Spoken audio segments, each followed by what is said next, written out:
বন্ধুরা, তোমরা কেমন আছো? আমিও বেশ ভালোই আছি। তোমরা সবাই জানো যে কলকাতায় চাকরি সূত্রে আমি একাই থাকি। এই চালের মুড়ি মা গ্রাম থেকে পাঠিয়েছে। আজ ভাবলাম চলো একটু পিঠা বানানো যাক। তো পিঠে বানাতে তো সেভাবে পারি না, তাই ভাবলাম গোলা রুটি বানাই।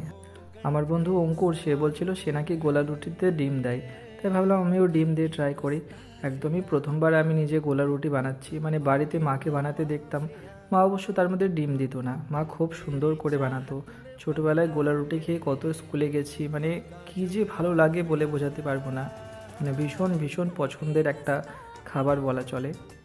গোলা রুটিটা শুধু আর গোলা রুটি নয়, সেটা আমার কাছে ছোটোবেলার একটা ইমোশনের মতো কাজ করে। তো ফাইনালি আমি বাটারটা বানিয়ে নিয়েছি। এবার জানি না এটা কেমন হবে। তো আমার কাছে সাদা তেল ছিল না, তাই আমি সরষের তেলই ব্যবহার করছি। আমি আগেতে মাকে দেখতাম, মা কিন্তু সরষের তেল দিয়েই এটা বানাতো, মানে একদমই হালকা করে দিত। আমি একটু বেশিই তেল দিয়ে ফেলেছি প্রথমবার রান্না করতে গেলে যা হয়। তো মিথ্যে বলবো না, প্রথমটা সত্যিই খুব খারাপ হয়েছিল, প্রথম গোলা রুটিটা।